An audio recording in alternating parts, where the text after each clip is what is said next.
រឿងនេះគឺមែនតើទៅវាក្តៅរលរៀលដល់ថ្លើមដល់ប្រមាត់បេះដូងកម្ពុជាគ្រប់គ្នាហើយទាំង18លាននាក់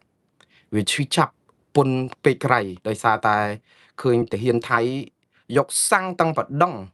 ទៅចាក់ដុតជណ្ដើរឡើងទៅប្រាសាទខ្នាដែលជាជណ្ដើរឈើមានជាង1000កាំបាទដូចជា1181កាំជណ្ដើរឈើនេះគឺជាជណ្ដើរដែលជាទៅថាជាដួងព្រលឹងនេះជាផ្លូវទៅកាន់មរតកគេដំណើរដូនតាបុព្វបុរសខ្មែរដែលបន្សល់ទុកឲ្យកូនខ្មែរសារក្រោយនេះចំនួនក្រោយនេះនាំគ្នាជួយថែរក្សាការពារឲ្យបានគង់វង្សតែជាអកុសលគឺមានពួកចង្រៃដែលជាអ្នកចិត្តខាងភូមិផងរបងជាមួយរបស់យើងនេះក៏បានឈ្លានពានទន្ទ្រានដែនអធិបតេយ្យកម្ពុជាហើយដោយសារភាពខ្សោយរបស់យើងដែរក៏ធ្វើឲ្យពួកគេទន្ទ្រានឈ្លានពានដណ្ដើមយកប្រាសាទយើងបានដែលយើងមិនអាចការពារដែនអធិបតេយ្យរបស់យើងបាននេះក៏ប៉ុន្តែនៅពេលដែលធ្លាក់ទៅក្នុងដៃថៃអាសូរទៅថែរក្សាការពារប្រាសាទនេះដើម្បីជាបេតិកភណ្ឌមនុស្សលោកនៅទាំងថៃទាំងខ្មែរឬក៏យ៉ាងណានោះទាហានថៃបានបំបត្តិភ័ស្តុតាងចោលឬបំផ្លាញអ្វីដែលជាផ្លូវដែលឡើងទៅប្រាសាទខ្នាដែលអាចចូលពីដែនអធិបតេយ្យកម្ពុជានេះគឺដុតចោលតែម្ដងគឺចាក់សាំងដុតចោលហ្មងនេះគឺជារឿងមួយដ៏ចង្រៃហើយឧត្តបាតមែនតើរឿងនេះឯងដែលធ្វើឲ្យប្រជាពលរដ្ឋខ្មែរខ្លោចផ្សាណាជាពិសេសបងប្អូនខ្មែរយើងនៅក្រៅប្រទេសឃើញរូបថតដែលដុតប្រាសាទតួមិនថាតួប្រាសាទទេដុតចដាលនេះគឺស្រក់ទឹកភ្នែកគ្រប់គ្នាព្រោះទី1គឺស្រក់ទឹកភ្នែកសោកស្ដាយទី2គឺស្រក់ទឹកភ្នែកដោយសារតែជាតិសាសន៍មួយនេះហេតុអីក៏ឲ្យគេបំពេញយ៉ាងក៏ក្លឿននៅចំពោះមុខហើយអាចធ្វើអីគេបានណាអានេះហើយគឺជាការស្រក់ទឹកភ្នែកនៅពេលដែលគេរំលោភហើយគឺយើងអង្គុយឲ្យគេរំលោភបានម្ដងហើយម្ដងទៀតម្ដងហើយម្ដងទៀតគឺជារឿងមួយដ៏គួរឲ្យសោកសៅបងប្អូនតាក់ទងនឹងចិន្តាប្រាសាទខ្នានេះមែនតែនប្រាសាទខ្នាស្ថិតនៅក្នុងតំបន់ទាំង14ទីតាំងដែលកម្ពុជាព្រមចុះហត្ថលេខាឲ្យថៃគ្រប់គ្រងនៅណានៅនឹងកាលពីថ្ងៃទី27ខែធ្នូឆ្នាំ2025នៅពេលដែលលោកទាសីហារដ្ឋមន្ត្រីក្រសួងការពារជាតិកម្ពុជាចុះហត្ថលេខាជាមួយនឹងរដ្ឋមន្ត្រីក្រសួងការពារជាតិថៃពេលនោះគឺលោកណាត់តពងណាផានិចគឺនៅក្នុងក្រោមយន្តការនៃ GBC ហ្នឹងគឺចេញជាសេចក្តីថ្លែងការណ៍ឬក៏ប្រកាសរួមព្រមឈប់បាញ់លើកទី2ហ្នឹងដើម្បីកុំឲ្យមានការបង្ហូរឈាមតែការព្រមជប់បាញ់នេះគឺជាសម្បទានដ៏ធំមួយរបស់កម្ពុជាដោយសារតែពេលបាញ់គ្នាមកប្រាវចុងក្រោយទៀតកម្ពុជាអត់បានដណ្ដើមដីថៃសូម្បីតែ1ម៉ែត្រតែផ្ទុយទៅវិញថៃដណ្ដើមដីខ្មែរបានរាប់សិបកន្លែងដោយទាំងតំបន់ប្រាសាទខ្នានឹងទៀតហើយនៅថ្ងៃទី3ខែមករាឆ្នាំ2026គឺដើមឆ្នាំហ្នឹងក្រសួងការបរទេសកម្ពុជាបានចេញសេចក្តីថ្លែងការណ៍មួយទទួលស្គាល់តំបន់14ទីតាំងនៅក្នុងខេត្តចំនួន4ក្នុងនោះគឺទី1មានខេត្តបន្ទាយមានជ័យមានភូមិព្រៃច័ន្ទជោគជ័យបឹងតគួនពោធិ៍សាត់មានភ្លុកដំរីច្រកអន្តរជាតិថ្មដាគឺច្រកជ័យជំនះទី3គឺខេត្តព្រះវិហារមានតំបន់អានសេះតំបន់តាថាវភ្នំទ្រាប់និងទី4ខេត្តឧត្តរមានជ័យគឺខេត្តដែលមានទីតាំងប្រាសាទខ្នានេះតែម្ដងគឺមានអូស្មាច់តំបន់អូស្មាច់ប្រាសាទខ្នាប្រាសាទតាកបីប្រាសាទតាមាន់ធំតំបន់ជុំអង្គុញនិងតំបន់ជោគគ្រោះនេះគឺជាការទទួលស្គាល់លើកដំបូងរបស់ក្រសួងការបរទេសកម្ពុជាដែលអនុញ្ញាតឲ្យថៃគ្រប់គ្រងនៅកន្លែងណាកន្លែងហ្នឹងគឺបាត់ប្រាសាទកម្ពុជាចំនួន3ដែរហើយគឺប្រាសាទខ្នាប្រាសាទតាកបីនិងប្រាសាទតាមាន់ធំដូច្នេះក្នុងន័យនេះគឺកម្ពុជានិយាយថាការដែលគ្រប់គ្រងដែនដីនេះគឺជារឿងមិនត្រឹមត្រូវទៅវិញនៅពេលដែលចុះហត្ថលេខាឲ្យគេហើយក្រោយមកអស់ពី14កន្លែងហ្នឹងគឺមានទទួលស្គាល់12កន្លែងផ្សេងទៀតក្រោយពីហ្នឹងមកគឺទទួលស្គាល់ម្ដង3ម្ដង4ម្ដង5ទៀតមិនដឹងប្រមាណទេ30 40កន្លែងអត់ច្បាស់កន្លែងណាមួយមាននិយាយមកការអីច្បាស់លាស់ហើយគឺគ្រាន់តែថ្កោលទោសអញ្ចឹងចោះដោយទាំងខេត្តបាត់ដំបងនៅគម្រៀងភ្នំព្រឹកអីណានោះទៀតហើយទៅបានលោកអ៊ុំសំអានដែលជាមន្ត្រីកិច្ចការព្រំដែនរដ្ឋាភិបាលក្រៅប្រទេសឯនោះវិញរកឃើញទីតាំងដែលថៃគ្រប់គ្រងមែនតែនពិតប្រាកដតាំងពីថ្ងៃទី27ខែធ្នូឆ្នាំ2025មកមាន62ទីតាំងរដ្ឋាភិបាលអត់បានជំទាស់ទៅនឹងការលើកឡើងរបស់លោកអ៊ុំសំអានទេព្រោះអីលោកអ៊ុំសំអានគាត់អះអាងថាទីតាំងដែលថៃគ្រប់គ្រងបានហ្នឹងគឺឃើញជាក់ស្ដែងរាយបលាលួសឃើញរូបថតរូបអីអញ្ចឹងមកមែនហើយមែនតើយូរម្ដងឬរដ្ឋាភិបាលហ្នឹងចេញទីតាំងថ្មីដែលថៃគ្រប់គ្រងហ្នឹងគឺមានអ្វីដែលលោកអ៊ុំសំអានហ្នឹងបានលើកឡើងអញ្ចឹងមែនអញ្ចឹងប្រាសាទខ្នាបានធ្លាក់ចូលក្នុងការគ្រប់គ្រងដែនដីរបស់ថៃតាំងពីវាយគ្នាលើកទី2មកក៏ប៉ុន្តែអ្វីដែលជាអកុសលគឺក្រៅតែពីការចង់ជួសជុលឡើងវិញយើងដឹងហើយមិនអញ្ចឹងប្រាសាទតាកបីថៃជាអ្នកបំផ្លាញខ្លួនឯងថៃក៏បានចេញគម្រោងចេញលុយដាក់ចូលជាបញ្ជីបេតិកភណ្ឌរបស់ជាតិថៃហើយមកជួសជុលមកធ្វើពិធីសែនព្រេនអីនៅប្រាសាទតាកបីហាក់បីដូចជាចង់ស្ដារហេដ្ឋារចនាសម្ព័ន្ធប្រាសាទតាកបីឡើងវិញឲ្យស្អាតផូរផង់ឡើងដូចដើមអីចឹងផ្ទុយទៅវិញប្រាសាទខ្នាអត់មានគិតពីរឿងជួសជុលគិតពីរឿងថែទាំគឺដុតបំផ្លាញចដើនឹងទៅវិញតើមានន័យថាម៉េច គឺមានន័យថាថៃកំពុងតែចង់បំផ្លាញភ័ស្តុតាងចោលឲ្យអស់អំពីទឹកតាំងដែលជាគេដំណើរស្នាដៃរបស់ខ្មែរយើងទាហានខ្មែរឬប្រជាប្រដ្ឋខ្មែរហ្នឹងគឺដុតចោលខ្ទេចចឹងទៅពួកកម្ពុជាអត់ធ្វើអីថៃបានដដែលទេទាន់ឱកាសមានអញ្ចឹងនៅក្នុងនេះគឺក្រសួងវប្បធម៌និងវិចិត្រសិល្បៈកម្ពុជាបានត្រឹមតែចេញសេចក្តីថ្លែងការណ៍កោលទោសតវ៉ាថៃទៀតហើយនេះជាលើកទីប្រមាណហើយរបស់ក្រសួងការបរទេសក្រសួងវប្បធម៌និងវិចិត្រសិល្បៈសរសើរដែរដែលដូចថាក្រសួងវប្បធម៌វិចិត្រសិល្បៈហ្នឹងមិនដឹងថាមានកម្លាំងស្អីទៅធ្វើអីឈ្នះគេដែរក្រៅតែពីចេញសេចក្តីថ្លែងការណ៍បែបការទូតបែបផ្លូវការអីចឹងទៅសេចក្តីថ្លែងការណ៍របស់ក្រសួងវប្បធម៌វិចិត្រសិល្បៈគឺចុះថ្ងៃទី5ខែមិថុនាឆ្នាំ2026គឺថ្ងៃហ្នឹងតែម្ដងនៅពេលដែលឃើញរូបភាពនៃការដុតក៏ប៉ុន្តែគួរឲ្យកត់សម្គាល់រូបភាពនៃការដុតចន្ទាប្រាសាទខ្នាតនេះគឺអត់ដឹងដុតថ្ងៃណាទេយើងអត់ដឹងដុតថ្ងៃណាគ្រាន់តែថាក្រសួងវប្បធម៌វិចិត្រសិល្បៈថាថ្មីនេះអញ្ចឹងថ្មីនេះវាអាចក្នុងខែមិថុនាឆ្នាំ2026ឬក៏យ៉ាងណាតែយ៉ាងណាក៏ដោយបងប្អូនដុតពេលណាដុតថ្ងៃណាគឺជាការដុតបំផ្លាញដែលដូចថាដួងព្រលឹងជាតិខ្មែរយើងអានេះគឺជារឿងមួយដែលយើងគេថាដុតឆេះដល់ដួងចិត្តដួងព្រលឹងខ្មែរយើងមែនតើហើយតាមក្រសួងវប្បធម៌និងវិចិត្រសិល្បៈថាប្រាសាទខ្នាតនេះមានជណ្ដើរឈើដែលសាងសង់ថ្មីទេជណ្ដើរឈើមិនមែន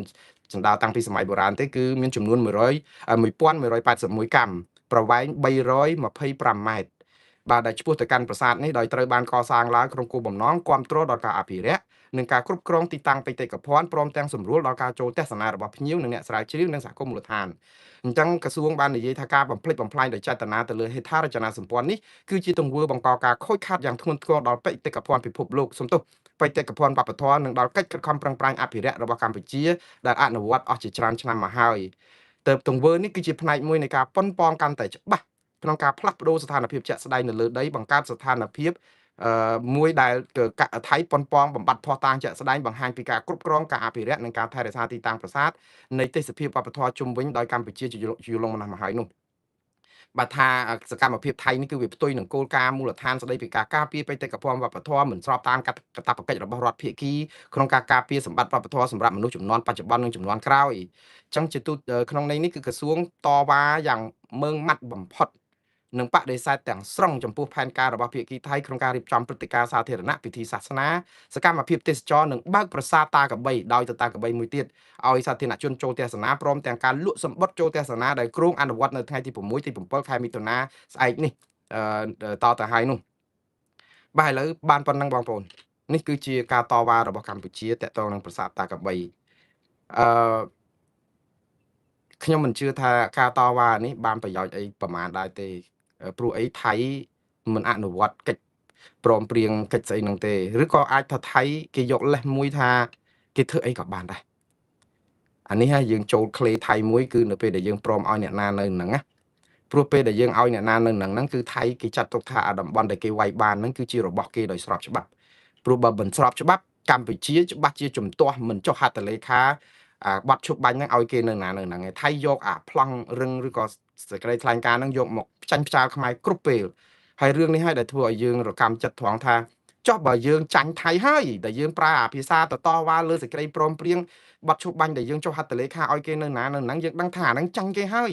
ចាហេតុអីបានជាយើងនៅតវ៉ាអាចាញ់គេហ្នឹងមិនព្រមប្តឹងទៅតុលាការយុត្តិធម៌អន្តរជាតិនេះសំណួរនៅទៅកន្លែងហ្នឹងចាឥឡូវវាបំផ្លាញដល់បេតិកភណ្ឌខ្មែរដុតចដាលខ្មែរលក្ខណៈចដាលប្រាសាទខ្មែរក្រៅតែពីការតវ៉ាហេតុអីកម្ពុជាមិនដាក់ប្តឹងទៅតុលាការយុត្តិធម៌អន្តរជាតិឬក៏យ៉ាងហោចណាស់ប្តឹងទៅតុលាការព្រហ្មទណ្ឌអន្តរជាតិស្តីអំពីការបំផ្លាញបេតិកភណ្ឌពិភពលោកដោយសារតែអកតកម្មសង្គ្រាមដែលកើតឡើងដោយថៃឈ្លានពានកម្ពុជាទៅព្រោះមានអង្គហេតុមានភ័ស្តុតាងមានអីជាក់ស្ដែងថាថៃពិតជាឈ្លានពានចុះកម្ពុជាមានដែលម៉ាត់ណាថាថៃអត់ឈ្លានពានយើងខ្ញុំកំពុងតែឆ្ងល់យើងជាជនរងគ្រោះជាសាកសីរស់មានភ័ស្តុតាងគ្រប់បែបយ៉ាងថាថៃឈ្លានពានយើងហើយយើងមានអ្នកច្បាប់អ្នកប្រាជ្ញអ្នកអីសិតតែថាថៃឈ្លានពានយើងគ្រប់ម៉ាត់ចាហេតុអីក៏មិនប្តឹងថៃទៅតុលាការអន្តរជាតិនឹងដើម្បីឲ្យផ្ដន់ទាទោសគេហេតុអីបានជានៅអង្វរថៃចរចាសុំអង្វរឈប់ធ្វើអញ្ចឹងទៀតបើថៃជាអ្នកដែលស្ដាប់ការអង្វររបស់យើងគឺថៃយើងកំពុងតែយកបន្លែទៅឲ្យខ្លាស៊ីហើយអង្វរខ្លាឲ្យស៊ីបន្លែទៅខ្លាវាចេះស៊ីបន្លែមកពីណាវាស៊ីតែសាច់តាអញ្ចឹងដើម្បីកុំឲ្យយើងខាតបន្លែ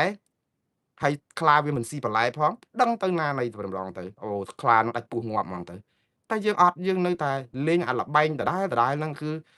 តវ៉ាជូនដំណឹងបដិសេធអំពាវនាវស្នើសុំមិនទទួលស្គាល់ទាត់ចោល ជាង800លើកហើយឥឡូវរឿងនេះវាចូលដល់សំណួរសួរទៅវិញថាហេតុអីបានជាកម្ពុជាអត់ហ៊ានប្រើសិទ្ធិការពារខ្លួនស្របតាមច្បាប់អន្តរជាតិដើម្បីវិបកថៃរឿងបន្តឈ្លានពានដែនអធិបតេយ្យកម្ពុជាបងប្អូនសាកសួរមើលហេតុអីប្រទេសណាក៏ដូចប្រទេសណាដែរយើងអត់និយាយរឿងបាត់ឈប់បាញ់ទេណាបាត់ឈប់បាញ់ចែងជាធរមានហើយបានន័យថាភាគីថៃនិងភាគីខ្មែរព្រមព្រៀងគ្នាថាមិនបាញ់គ្នាទៀតទេនៅក្នុងបាត់ឈប់បាញ់ប៉ុន្តែបាត់ឈប់បាញ់នេះណាគឺវាមានដែនកម្រិតរបស់វា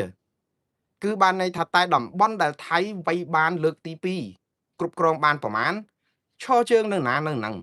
អត់អាចនឹងរុលមកលើសកន្លែងដើមអត់អាចនឹងធ្វើអ្វីលើសពីអ្វីដែលបានព្រមព្រៀងគ្នាទេដូច្នេះបើថៃរំកិលបលាលួសកុងតឺន័ររាយស្អីផ្សេងទៀតដើរល្បាតនៅទីផ្សេងទៀតដែលចូលក្នុងដែនអធិបតេយ្យកម្ពុជាអត់មានចរចាអត់មានអង្វរអត់មានថ្កោលទោសអត់មានអីទាំងអស់គឺត្រូវតែបាញ់ការពារទឹកដីយើងព្រោះតែហ៊ានជួមុខគឺ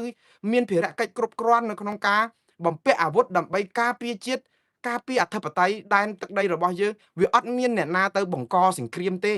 វាអត់មានអ្នកណាទៅផ្ដើមឲ្យមានចំនួនឆ្លោះគ្នាដើម្បីកាប់ចាក់បាញ់ប្រហារគ្នាទេប៉ុន្តែវាមានសត្រូវប្រចាំមិត្តរបស់យើងដែលជារដ្ឋបរទេសឈ្លានពាននៅក្នុងដែនអធិបតេយ្យរបស់យើងហួសពីព្រំដែនកំណត់នៃកិច្ចព្រមព្រៀងឬបាត់ឈប់បាញ់ដែលមានស្រាប់បើសិនជាគេធ្វើអីនៅក្នុងបាត់ឈប់បាញ់កម្ពុជាអត់អាចទៅរករឿងគេទេតែកម្ពុជាទៅរករឿងគេនៅពេលដែលយើងចុះហត្ថលេខាគេទៅវិញផ្ទុយទៅវិញអាគេបំពេញលើសពីអាបាត់ឈប់បាញ់អត់ព្រមវាយបកគេវិញសំណួរសួរថាហេតុអីកម្ពុជាស្លូតយ៉ាងនេះកម្ពុជាអត់ដែលស្លូតទេជាមួយខ្មែរគ្នាឯងងើបមួយវាយមួយខ្មែរគ្មានអាវុធទេមានតែស្លាបពកាមានតែសម្លេងបញ្ចេញមតិតាមបណ្ដាញសង្គម Facebook មានតែការដើរតវ៉ាតាមផ្លូវមានកូនក្មេងអញ្ញាមានយាយមានចាស់មានលោកសង្ឃមានអីវាយប៉ោងស្បង់ចៃវរនេះខ្មែរគ្នាឯងអត់មានគិតគូរពីរឿងអង្វរសុំឲ្យឈប់ធ្វើដូច្នេះអំពាវនាវអីអត់ទេគឺងើបមួយវាយមួយគឺយើងបង្ក្រាបគ្នាឯងតែដល់ពេលចូលដល់ដែនអធិបតេយ្យហេតុអីបានជាយើងស្លូតបែបនេះម្ដងទៀតបងប្អូនអត់មានលើកទឹកចិត្តឲ្យឆ្លោះគ្នាជាមួយថៃវាយកាប់ចាក់គ្នាអីទៅអត់ទេតែខ្ញុំនិយាយអំពីដែនអធិបតេយ្យបងប្អូនពាក្យថាអធិបតេយ្យគឺអត់មានអ្នកណារំលោភឈ្លានពានបានទេហើយបើគេរំលោភឈ្លានពានហើយយើងមិនអាចការពារដែនអធិបតេយ្យរបស់យើងគឺយើងបាត់អធិបតេយ្យហើយយើងបាត់ពលឹងយើងបាត់ភាពការពារខ្លួនសូម្បីតែការពារខ្លួនស្របច្បាប់ក៏យើងបាត់ដែរតើឬយ៉ាងម៉េចនេះ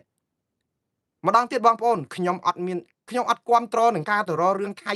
ទៅតតាំងគេតាមអាផ្លូវចរចាស្អីព្រមឲ្យគេនៅណានៅហ្នឹងអាហ្នឹងគឺ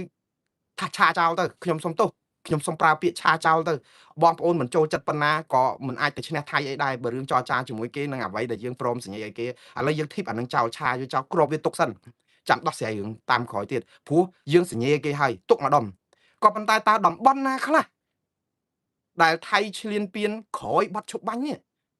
ហេតុអីបានជាកម្ពុជាអត់ដឹងខ្លួនសោះថាមានតំបន់ប្រមាណហេតុអីបានជារដ្ឋាភិបាលម៉ោងនេះអត់សរសេរទីតាំងប្រមាណនិយាមការអីគេខ្លះដែលកាលបាញ់គ្នាមកពីប្រាវហ្នឹងថៃដដើមបានប៉ុណ្ណេះ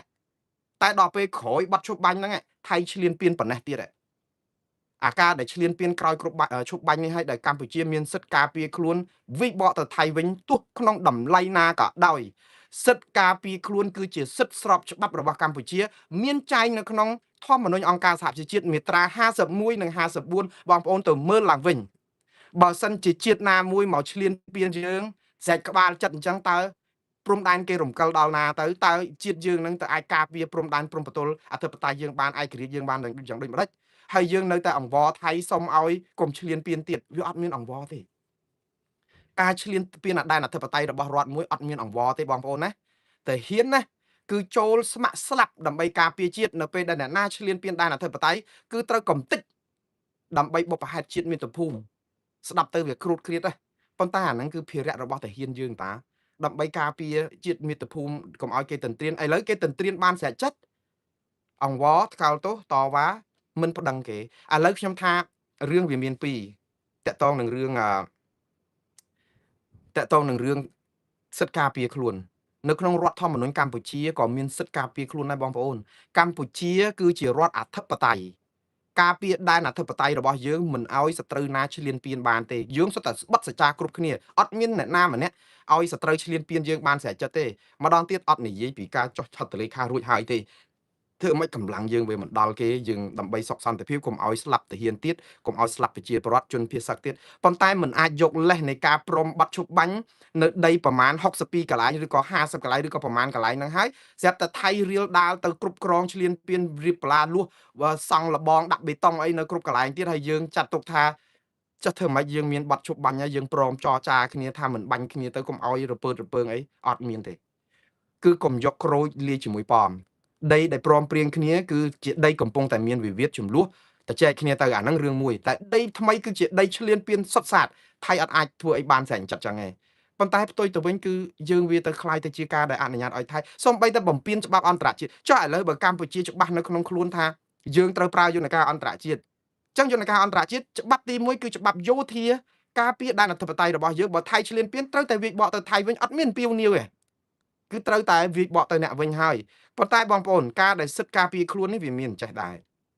រច្បាប់អង្គការសហប្រជាជាតិធម្មនុញ្ញមាត្រា51ចែងថារដ្ឋអធិបតេយ្យមានសិទ្ធិការពារខ្លួនដោយវាយបកវាយប្រហារទៅប្រជាមិត្តវិញក្នុងករណីដែលមានចំនួនប្រដាប់អាវុធដោយយោធាដែលមកបាញ់កំទេចចូលក្នុងដែនអធិបតេយ្យបង្ខំកម្លាំងជ្រុលចូលមកដើម្បីដណ្ដើមវាទីទឹកដីអាហ្នឹងកម្ពុជាមានសិទ្ធិការពារខ្លួនឬរដ្ឋណាក៏មានសិទ្ធិការពារខ្លួនដែរបើមានកម្លាំងប្រដាប់អាវុធបាញ់ប្រហារមកអញ្ចឹងច្បាប់នៅក្នុងមាត្រារបស់រដ្ឋធម្មនុញ្ញ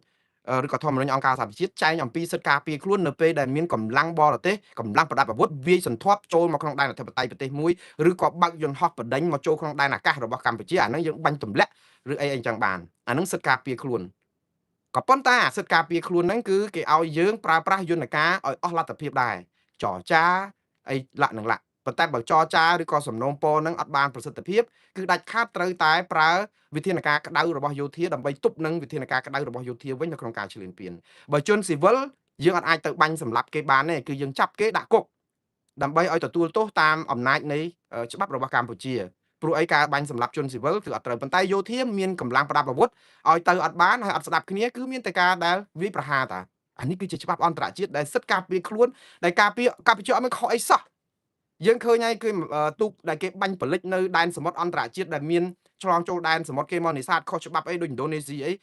អីគេបាញ់កំទេចខ្ទីទូកវៀតណាមអីចូលទៅក្នុងដែនសមុទ្រគេសួរថាតើឥណ្ឌូនេស៊ីគេជាប់ទោសពីបទអក្រិតកម្មសង្គ្រាមមែនទេអត់ទេគឺយើងចូលក្នុងដែនអធិបតេយ្យរបស់គេហើយយើងអ្នកចូលទៅគឺខុសអត់មានតការពារច្បាប់អីឈ្នះបើកម្ពុជាវាយប្រហារទាហានថៃតាក់ទងនឹងរឿងចូលទន្ទ្រានដែនអធិបតេយ្យខ្មែរខុសច្បាប់ក្រោយពីបទឈប់បាញ់ណាគឺថៃអត់មានអីមកតវ៉ាជាមួយកម្ពុជាប៉ុន្តែអត់សោះកម្ពុជាជ្រើសរើសវិធីការទូតស្អំចិត្តចរចាដើម្បីប្រាប់ពិភពលោកថាកម្ពុជាចាស់ទុំមិនជ្រើសរើសវិធីហិង្សាទេព្រោះភូមិផលលបងជាមួយអត់អាចរស់នៅជាមួយគ្នាដោយការធ្វើសង្គ្រាមទេភាសាបែបនេះគឺជាភាសាប្រកបដោយគុណធម៌សិលធម៌សុជីវធម៌និងវិស័យការទូតខ្ពស់ផ្លូវការខ្ពស់ណាស់កម្ពុជាមានភ័ព្វវាសនាណាស់ដែលមានមេដឹកនាំដែលគិតបែបហ្នឹងគិតពីភាពអត់ធ្មត់ភាពអហិង្សាសន្តិភាពនិយមប៉ុន្តែរឿងពីរដែលក្នុងពេលជាមួយគ្នានឹងដែលចម្លែក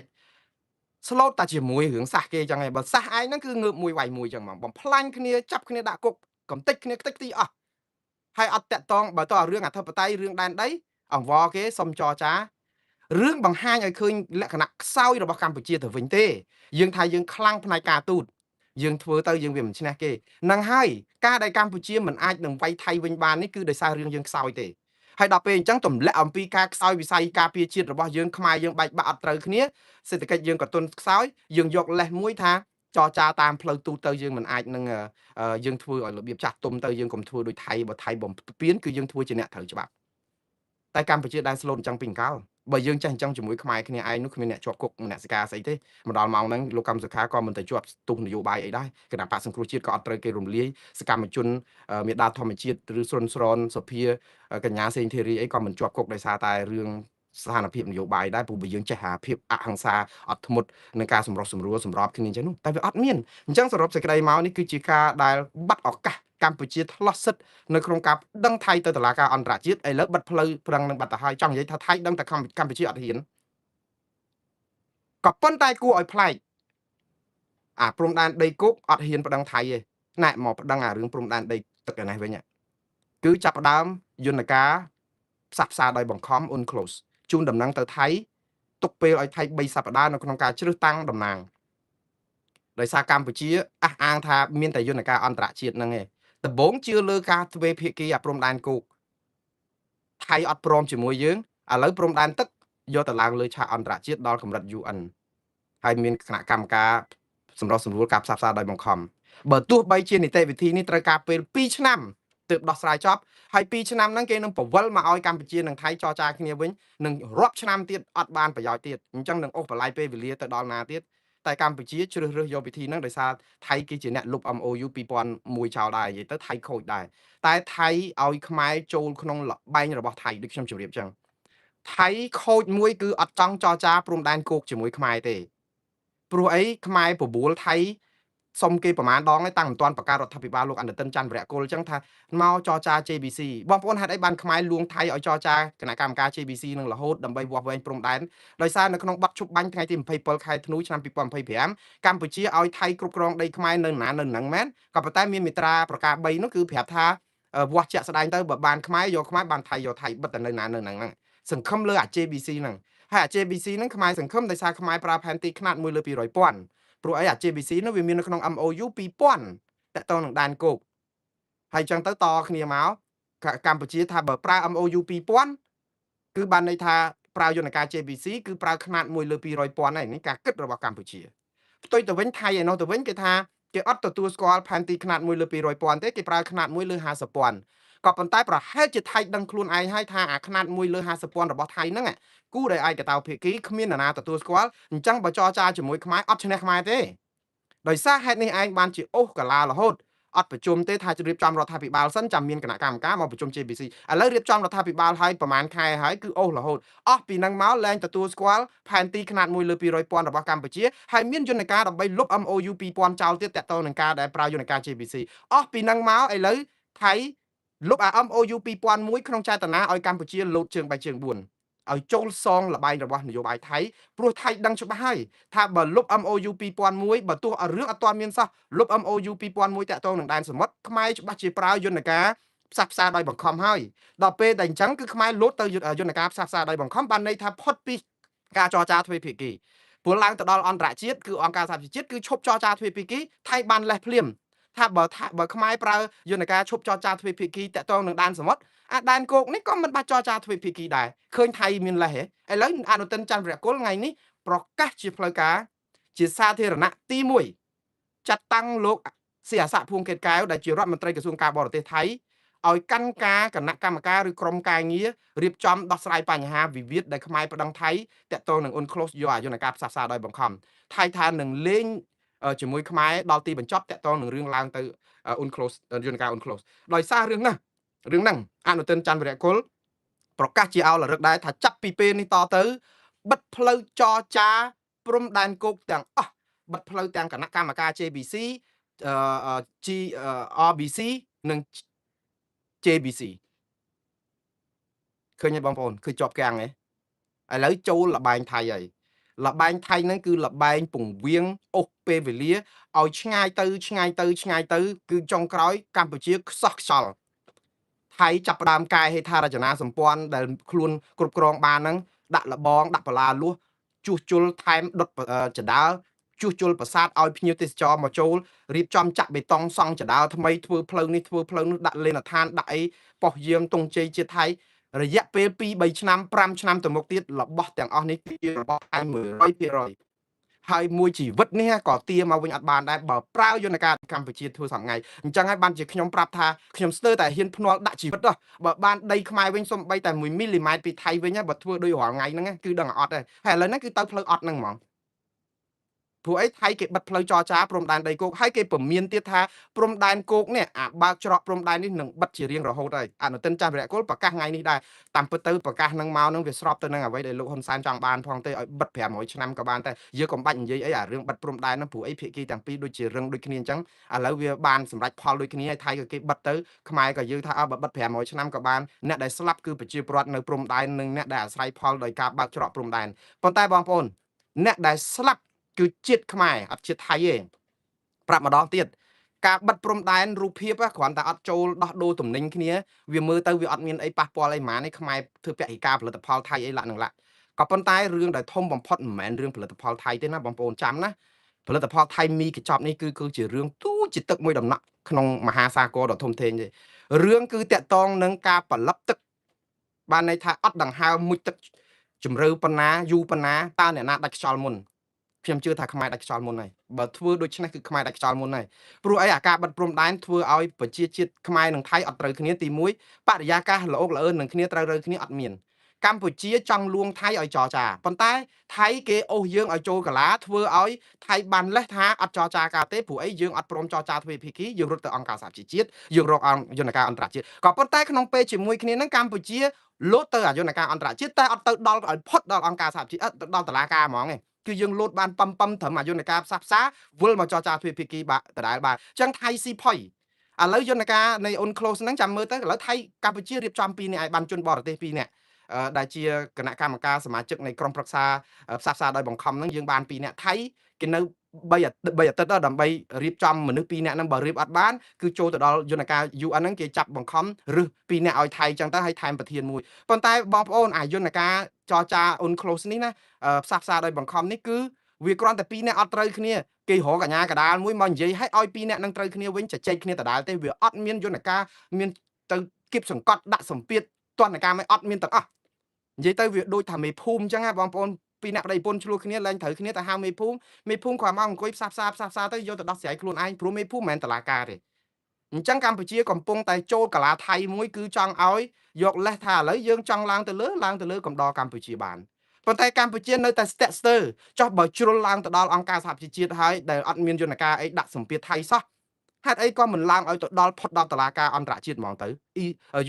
ICJ ឬក៏ CCC ហ្មងទៅព្រោះអីវាជាឱកាសល្អសម្រាប់កម្ពុជាហើយមិនចាំបាច់រងចាំសង្ឃឹមថៃអីទៀតទេអស់ហើយថៃអូសយើងឲ្យចូលក្នុងអាលបែងរបស់គេនឹងឲ្យយូរហើយកម្ពុជាសប្បាយចិត្តដែរកម្ពុជាសប្បាយចិត្តចូលក្នុងលបែងថៃនេះដែរដោយសារអីស្អំចិត្តប្រជាពលរដ្ឋដេញពេលវេលាប្រាប់ប្រជាពលរដ្ឋទៅថាកុំបន្ទោសរដ្ឋាភិបាលកម្ពុជាដែលការពារដែនអធិបតេយ្យយើងមិនបានដោយសារថៃវាខូចណាថ្នាក់ដឹកនាំយើងនឹងសុទ្ធតែជាកម្ពុជាវីរៈបរោះអស្ចារ្យក្នុងសង្គ្រាមច្រើនណាស់ឈ្នះគ្រប់សមរភូមិបានន័យថាថៃខូចទេបានខ្មែរយើងចាញ់ថៃណាអត់និយាយពីមេដឹកនាំយើងអន់ឬក៏តាហ៊ានយើងអន់ទេយើងនិយាយពីរឿងមេដឹកនាំថៃខូចបានយើងនឹងវាចាញ់គេអញ្ចឹងហើយអញ្ចឹងទៅយើងលេងលបែងគេមិនឈ្នះតែកម្ពុជាប្រឹងអស់ពីលទ្ធភាពដែរឃើញទេសំបីអាព្រំដែនសមុទ្រនេះយើងតតាំងគេមិនឲ្យបាត់ទឹកដែនសមុទ្រសំបីតែ1មីលីម៉ែត្រណាទេគឺយើងច្បាស់លាស់អត់ទាន់បា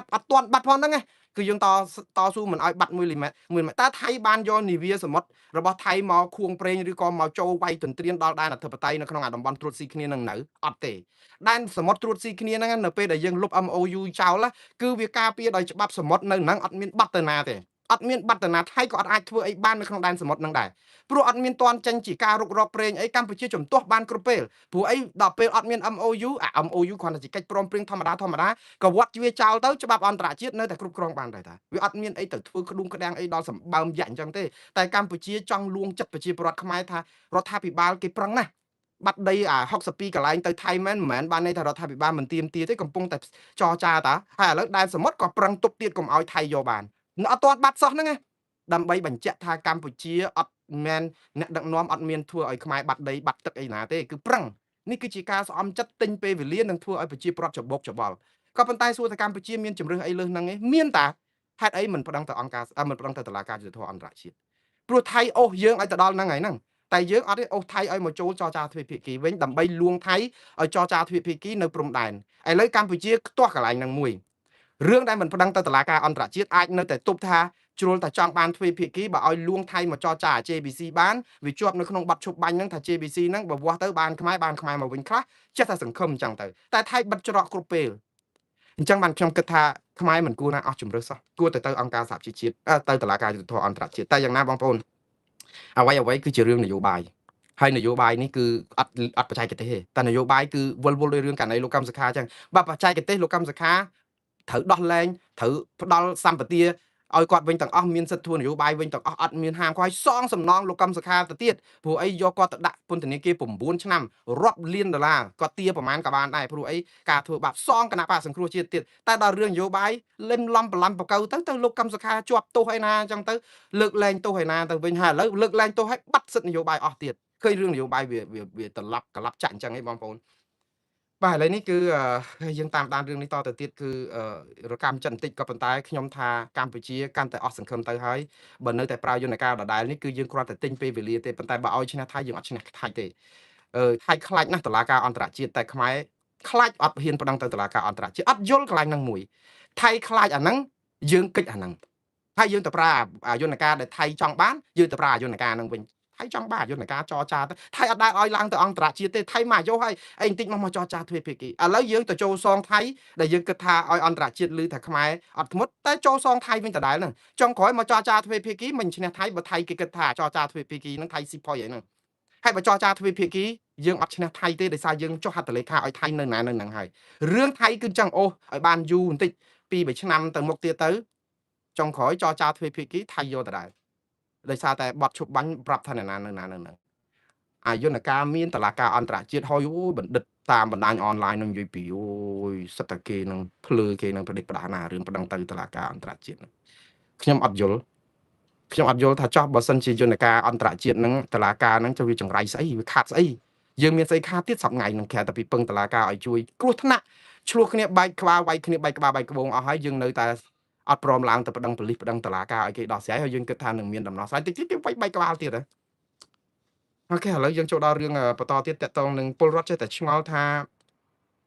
កម្ពុជាប្រក្រាបអកតកម្មឆ្លងដែនអនឡាញយ៉ាងសន្ធឹកតែអត់ឃើញប្រកបលុយសំបីតែ100រៀលអ្នកដែលឆ្ងល់ហ្នឹងមែនតើទៅគឺជាលោកបណ្ឌិតមាសនេះដែលមានកណនី Facebook របស់លោកហ្នឹងគាត់សរសេរគួរឲ្យភ្ញាក់ផ្អើលដែរចុះបើលោកបណ្ឌិតបញ្ញវន្តកវីឬក៏អ្នកចេះដឹងដល់នេះនៅស្រុកខ្មែរលោកចោទជាសំណួរបែបហ្នឹងចុះប្រជាពលរដ្ឋដទៃទៀតលោកឆ្ងល់មិនទៅណោះតាមពិតលោកបណ្ឌិតមាសនេះកណនីលោកបណ្ឌិតមាសនេះគឺសរសេរនៅក្នុងថ្ងៃនេះគាត់និយាយអំពីថាមិនឃើញបកកដែលផោះតាងចាក់ស្ដែងអីហ្នឹងគឺអ្នកដទៃអីគេបកកអស់ហ្នឹងគឺជាសំណួរសមស្របសមហេតុសមផលទេតាមពិតគឺរដ្ឋាភិបាលបង្ក្រាបសន្ធឹកណាស់មួយរយៈពេលចុងក្រោយនេះជាង200កន្លែង250ទីតាំងនៃបនលបែងឆបោកអនឡាញបង្ក្រាបនោះបង្ក្រាបហើយទៅចាប់បញ្ជូនទៅវិញអ្នកដែលបញ្ជូនមែនតែនដែលបខំហ្នឹងជាង13000អ្នកដែលទៅដោយសម្រួលហ្នឹងឮសូរតែជាង200,000អ្នកហ្នឹងច្រើនណាស់ក៏ប៉ុន្តែឥឡូវនេះគឺអត់មានបកកអត់មានអីបានលុយ1រៀលសោះអត់ដឹងថាក្រុមហ៊ុនហ្នឹងបិទមិនប៉ុន្តែតើចុះលុយទ្របហ្នឹងរាប់លានរាប់រយលានរាប់ពាន់លានហ្នឹងតើទៅណារត់បាន1រៀលសោះបាត់លុយអស់លីងតែយ៉ាងណាបងប្អូនយើងតាមដានតទៅទៀតយើងចិត្តតែឆ្ងល់យើងចង់ឲ្យបានលុយនឹងចូលជាតិដែរតែជួនកាលវាមិនដឹងដែរឥឡូវរឿងកំពុងតែវល់ថៃចោទកម្ពុជាថាដាក់មីនថ្មីនៅតំបន់មុំបីក្រោយកម្ពុជានិងថៃជាប់ដៃរឿងអ៊ុនខ្លុសឥឡូវមីនភ្ញាក់ពីដេកទៀតហើយមីនចាំមើលបងប្អូនលើកមុនណាមីនហ្នឹងដូចមាន holiday មានសម្រាប់បុណ្យជាតិអីរបស់គេដែរស្ងាត់ឈឹងអញ្ចឹងទៅស្រាប់តពេលមានរឿងអីគេចង់មកប្រឆេះនៅព្រំដែនមីនហ្នឹងឡើងមកវិញជន់ផ្ទុះទៀតហើយឥឡូវអត់ទាន់ជន់ផ្ទុះទេហើយកុំភ្លេចណាដោយសាររឿងមីនហ្នឹងឯងដែលបានបាញ់គ្នាពីប្រាវហ្នឹងហ្នឹងដោយសាររឿងមីនហ្នឹងដែរឥឡូវថៃចោតយើងថាដាក់មីនថ្មីនៅតំបន់មុំបីគេថតរូបបានថាខ្មែរយើងដាក់អាមីនប្រឆាំងរថក្រោះឬក៏មីនប្រឆាំងមនុស្សអីហ្នឹងដែលជាមីនហាមឃាត់ដោយអនុសញ្ញាក្រុងអូតាវ៉ាដែលថៃលើកឡើងប្រមាណ100សារហើយកម្ពុជាក៏បានតបទៅថៃវិញថាអត់មានដាក់មីនថ្មីអីទេថាទាហានដែលថតរូបឃើញទាហានពាក់អាវទាហានខ្មែរហ្នឹងក៏មិនមែនជាទាហានរបស់កម្ពុជាអីដែរប្រហែលជារូបរបស់ថៃធ្វើអានេះតាមថៃនិយាយទេព្រោះក្រសួងការពារជាតិអត់ឃើញសេចក្តីថ្លែងការណ៍ហ្នឹងទេតែក្រសួងណែនាំពាក្យយោធាថៃហ្នឹងគេបង្ហាញរូបថតទាហានយើងថាមានទាហានខ្មែរនៅភូមិភាគ2ហ្នឹងដែលទៅដាក់មីននៅតំបន់មុំបីថែមថ្មីអីចឹងទៅគេចោតប្រកាន់មកយើងបងប្អូនចោតគ្នាទៅវិញទៅមកទៀតតែមិនតិចទៀតឲ្យតែយករឿងមីនហ្នឹងតែហ៊ានថៃជន់មីនផ្ទុះក្ដួងទៀតបាញ់គ្នាទៀតយើងចាំមើលទៅអត់ចប់ទេ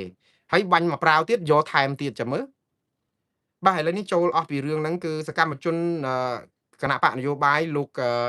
ហេងច័ន្ទសុធីឯណោះបានចេញពីពន្ធនាគារឯថ្ងៃនេះក្រោយជាប់ពន្ធនាគារ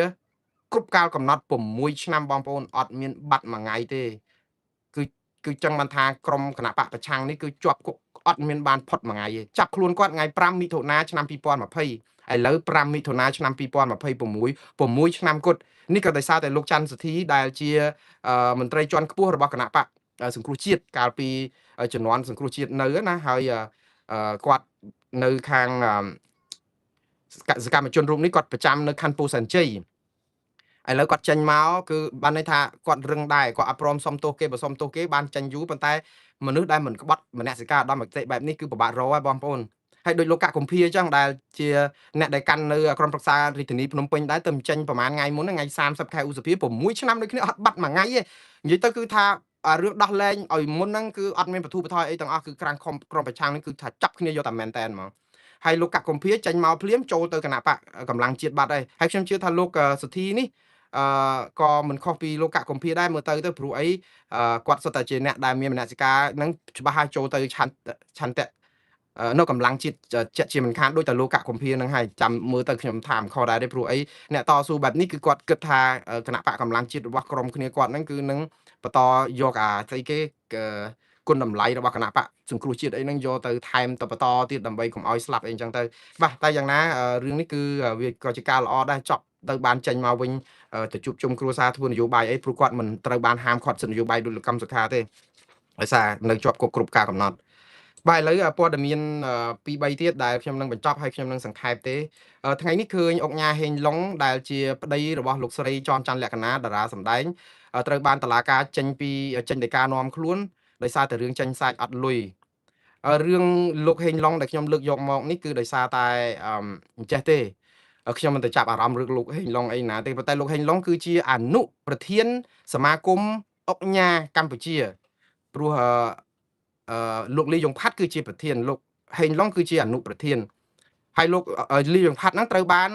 រដ្ឋាភិបាលអាមេរិកដាក់ក្នុងបញ្ជីខ្មៅតាក់ទងនឹងការឆបោក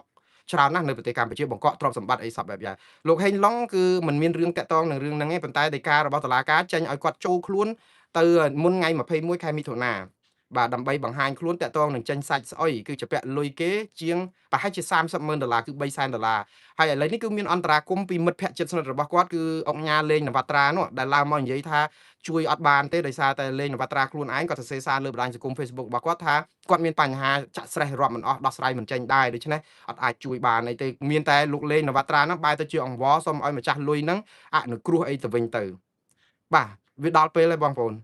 លោកហេងឡុងនេះគឺជាសកម្មជនសកម្មរបស់គណៈបកប្រជាជនកម្ពុជាដែរទាំងអ្នកស្រីចន់ច័ន្ទលក្ខណាប៉ុន្តែយើងគិតថាគំនិតនយោបាយវាមិនមែនបញ្ហាអីគ្រាន់តែគិតថាគាត់មានខ្នងក្រាស់ណាស់បងឯកដូចទាំងលោកលេងនវត្រាប៉ុន្តែក្រាស់យ៉ាងណាបងឯកយ៉ាងណាក៏ដោយគឺនៅពេលដែលទីបញ្ចប់គឺអត់មាននរណាជួយដោះស្រាយអីបានទេរឿងនេះមែនតើទៅវាមិនមែនរឿងនយោបាយអីទេវាជារឿងរស់ស៊ីរឿងលុយកាក់រឿងចម្ពាក់អីហ្នឹងវាជារឿងបាត់អក្រិតធម្មតាបែប civil បែបអីប៉ុន្តែដោយសារអត់សងលុយគេវាត្រូវជាប់ពន្ធនាគារឬក៏ការឃុំខ្លួនអីចឹងទៅមានព័ត៌មានក្នុងស្រុកមួយចំនួនផ្សាយថាគេចាប់ខ្លួនលោកហេងឡុងហ្នឹងតាំងពីថ្ងៃ4ខែមិថុនាម្សិលមិញម្លេះក៏ប៉ុន្តែយ៉ាងណាមិនមានព័ត៌មានរឿងការចាប់ខ្លួនទេព្រោះដីកាតុលាការនាំខ្លួននៅឲ្យចូលខ្លួនមុនថ្ងៃ21ឥឡូវថ្ងៃ21មិថុនាអត់ទាន់ដាច់ផងដូច្នេះតើតុលាការចាប់ខ្លួនគាត់មុនហ្នឹងឬក៏យ៉ាងម៉េចយើងអត់ទាន់មានព័ត៌មានពីលោកហេងឡុងឬក៏ព័ត៌មានអីផ្សេងទៀតតែយ៉ាងណាដីកាឲ្យចាប់ខ្លួនគាត់មានហើយឲ្យចូលខ្លួនមានហើយអញ្ចឹងរឿងសាយរឿងអីអត់លុយនេះបងប្អូនស្ថានភាពសេដ្ឋកិច្ចនៅកម្ពុជាកុំថាឡើយអុកញ៉ាមហាមន្ត្រីអ្នកណាក៏រងគ្រោះអ្នកណាក៏មានបញ្ហាដែរដីក៏លក់មិនចេញបញ្ហាសពបែបយ៉ាងគាំងស្ទះគ្រប់កន្លែងដោយសារអីដោយសារបញ្ហាចាក់ស្រេះនៅក្នុងសង្គមរបស់យើងរឿង scam ផងរឿងអត់ភ្ញៀវទេសចររឿងអត់មានអ្នកណាទិញលក់ដីធ្លីរឿងអចលនទ្រព្យនៅគាំងទាំងអស់ដូច្នេះមិនមែនតែអុកញ៉ាទេដែលនឹងរងគ្រោះគឺប្រជាពលរដ្ឋសាមញ្ញហ្នឹងក៏រងគ្រោះទាំងអស់គ្នានេះហើយគឺជាស្ថានភាពជាក់ស្ដែងតែយើងធ្វើម៉េចនាំគ្នាដោះស្រាយទៅបាទឥឡូវចូលដល់រឿងតាក់ទងនឹងព័ត៌មានចុងក្រោយពីរឿងអន្តរជាតិម្ដងបងប្អូនព័ត៌មានអន្តរជាតិនេះមានព័ត៌មាន2ដែលខ្ញុំនឹងជម្រាបជូនបងប្អូនគឺទី1តាក់ទងនឹងមេដឹកនាំអ៊ុយក្រែនស្នើជួបទល់មុខគ្នាជាមួយពូទីនក្រោយកំងយន្តហោះចម្បាំង20គ្រឿងពីស៊ុយអែតចម្លែកដែរថ្ងៃនេះគឺលោកZelensky ដែលជាមេដឹកនាំរបស់ប្រទេសអ៊ុយក្រែនសរសេរលិខិតចំហច្រើនទំព័រទៅលោក Vladimir Putin ថាល្មមដល់ពេលយើងជួបគ្នាទល់មុខគ្នាហើយព្រោះអត់ឈ្នះអ៊ុយក្រែនទៀតទេ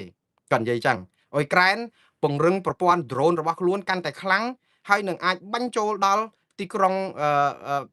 នៅវិមានកម្លាំងរបស់រុស្ស៊ីនៅមូស្គូឯណោះអញ្ចឹងកុំលេងសើចអ៊ុយក្រែនអត់ទុកឲ្យរុស្ស៊ីមកឈ្លានពានបានតាមអំពើចិត្តទេហើយមកដល់មកនេះទាហានរុស្ស៊ីស្លាប់កន្លះលាននាក់ឯង5សែននាក់ឯងដូច្នេះអ៊ុយក្រែនប្រាប់ថាដល់ពេលដែលត្រូវជួបមុខគ្នាដើម្បីបញ្ចប់ការដែលបាញ់គ្នានេះតទៅទៀតព្រោះអីរុស្ស៊ីអត់ឈ្នះទេហើយម្យ៉ាងទៀតអ៊ុយក្រែនទើបតែបញ្ជាទិញយន្តហោះ Gripen Fighter Jets របស់ស៊ុយអែត20គ្រឿងដែលមានទំហំទឹកប្រាក់ជាង$2,500 លានដែលជាលុយកញ្ចប់កម្ចីរបស់សហគមន៍អឺរ៉ុបឲ្យអ៊ុយក្រែនខ្ចីសិនយកទៅទិញយន្តហោះបណ្ដេញដើម្បីទប់នឹងការឈ្លានពានរបស់អ៊ុយក្រែនរបស់រុស្ស៊ីណែហើយទៅស៊ុយអែតដោយសារតែកំងទិញយន្តហោះគេ20គ្រឿងបែបនេះគេឲ្យ free 16គ្រឿងអាចាស់អញ្ចឹងមាន36គ្រឿងឯណោះប៉ុន្តែអាយន្តហោះនេះកំងទិញតឆ្នាំ2030បានយកមកអស់ តែយ៉ាងណាគឺអាចាស់ដែលគេមានឲ្យអ៊ុយក្រែនយកទៅទប់នឹងរុស្ស៊ីសិនហើយដល់ពេលផ្ញើសារអញ្ចឹងដល់ប្លាឌីមៀពូទីនថាមិនអីថាជួបក៏ប៉ុន្តែជួបតលតែស្នើឲ្យទៅជួបនៅរុស្ស៊ីទៅមូស្គូប្លាឌីមៀលោក Zelensky ថាចាំទៅមូស្គូតាទៅរកទឹកដីកដាលណាមួយអាចនៅ New Zealand ឬក៏នៅកន្លែងណាក៏ដោយឬទូគីឬអីចឹងទៅនឹងតាម Zelensky និយាយប៉ុន្តែពូទីនក៏ថាជួបប៉ុន្តែគឺត្រូវតែព្រមកាត់ដីឲ្យរុស្ស៊ីហើយត្រូវជំរុញឲ្យប្រទេសផ្សេងទៀតជួយដាក់សម្ពាធឲ្យអ៊ុយក្រែនកាត់ដីបើអ៊ុយក្រែនចេះកាត់ដីសញ្ញេថាអ្នកណានៅកន្លែងណានៅកន្លែងហ្នឹងអ៊ុយក្រែនធ្វើយូរហើយឥឡូវរុស្ស៊ីវាយអត់បានអត់ទៅមុខសោះហើយស្លាប់ទាហានរាល់ថ្ងៃឥឡូវរុស្ស៊ីមានជំរឿសអីនេះហើយគឺជាភាពខ្លាំងរបស់អ៊ុយក្រែនអត់ព្រមសញ្ញេថាឯងនៅណានៅហ្នឹងអញ្ចឹងដីដែលរុស្ស៊ីកំពុងកាន់កាប់ 20% គឺខុសច្បាប់ទម្លាក់គ្រាប់លើក្បាលរុស្ស៊ីរាល់ថ្ងៃអត់មានខុសឲ្យពួកឯងឈ្លានពានដែនអធិបតេយ្យរបស់អ៊ុយក្រែនវាខុសពីកម្ពុជាសញ្ញេឲ្យថៃនៅណានៅហ្នឹងគេទន្ទ្រានអីក៏អត់អាចទៅទម្លាក់គ្រាប់លើក្បាលទាហានថៃបានដែរព្រោះអីខ្លាចខុសអាបត្តិឈប់បាញ់ហើយថៃឆ្លៀតឱកាសហ្នឹងទន្ទ្រានថែមរហូតយើងនៅតែអង្វរសុំអង្វរគេរហូតឲ្យគេអត់ចោចាចុងក្រោយគឺដីរបស់យើងខ្លាយទៅជារបស់គេអស់អានេះហាវាខុសគ្នាតែយើងបន្ទោសខ្មែរអត់បានដែរអ៊ុយក្រែនគេមានមិត្តគេច្រើនអាមេរិកក៏ជួយអឺរ៉ុបក៏ជួយខ្មែរយើងពេលឆ្លោះគ្នាមួយថៃគេប្រលេះដៃចោលអស់តែចិនក៏អត់ជួយវៀតណាមក៏ដើរបាយអានឹងគឺជានយោបាយការបរទេសបរាជ័យរបស់យើងហើយត្រូវទទួលស្គាល់ត្រូវកែអានឹងឡើងវិញណាបើអត់កែឡើងវិញឯងកុំបោកប្រជាពលរដ្ឋថាយើងខ្លាំងអស្ចារថ្នាក់ដឹកនាំអីប្រកែអីណាចង់កាន់ពីកូនដល់ឪដល់កូនដល់ចៅអីកាន់ដល់ដូនចតាចលួតចលាអីណាក៏ដោយគ្មានណាគេឈឺក្បាលទេក៏ប៉ុន្តែតើឥឡូវដីអស់60កន្លែងជាងអត់បានមកវិញផងហ្នឹងដោយសារអ្នកណាដោយសារតែគាត់កាន់អីចឹងដែរដូច្នេះបើលោកហ៊ុនសែនចង់នេះកុំពមៀនរឿងងើបមួយវាយមួយអីត្រូវធ្វើយ៉ាងម៉េចប្រាប់ប្រជាពលរដ្ឋខ្មែរថាប្តឹងទៅតុលាការអន្តរជាតិនិងព្រមព្រៀងអន្តរជាតិយកអាដីខ្មែរទាំង62កន្លែងមកវិញឲ្យខាងតែបានហើយឲ្យថៃសងសំណងឲ្យអស់នឹងនៅតែអត់រួចខ្លួនផងថាយើងវាខ្សោយណាស់ប៉ុន្តែហើយខ្មែរនឹងអាហោសកម្មបើយើងនាំគ្នាប្តឹងទៅអង្គការសហជីវជាតិទៅបានដីនឹងមកវិញយ៉ាងហោចណាស់ក៏ថាកម្ពុជាបានប្រឹងប្រែងអស់ពីលទ្ធភាពធ្វើម៉េចបើយើងខ្សោយតែមានតុលាការអន្តរជាតិឥឡូវអាដីក៏បាត់អាតុលាការអន្តរជាតិក៏អត់ប្តឹងអង្វរគេបិទផ្លូវអស់ណែវាចេះបាទឥឡូវចុងក្រោយគឺលោកត្រាំឯណោះមួម៉ៅក្តៅកាហាយរឿងតំណាងរាស្ត្របកគាត់4នាក់ទៅគ្រប់គ្រងគណៈបកប្រជាធិបតេយ្យដែលជាគណៈបកប្រឆាំងបោះឆ្នោតប្រឆាំងអត់ឲ្យគាត់ធ្វើសង្គ្រាមតទៀតជាមួយនឹងអ៊ីរ៉ង់លោកត្រាំគាត់ថា4នាក់ហ្នឹងគឺជាអ្នកដែលខួរក្បាលលក់ឲ្យពួកប្រឆាំងស្អីគឺគេគ្រប់គ្រងស្អីអាសង្គ្រាមដែលយើងទៅឈ្លានពានដែនអធិបតេយ្យគេដោយអត់មានសុំសភាសុំអីឥឡូវគេគ្រាន់តែបោះឆ្នោតហ្នឹងចាប់ពីពេលនេះតទៅលោកត្រាំអត់អាចនឹងទៅបន្តសង្គ្រាមនៅអ៊ីរ៉ង់បានដោយអត់ឆ្លងសភាមិនមែនបានន័យថាធ្វើសង្គ្រាមអត់បានទេបាន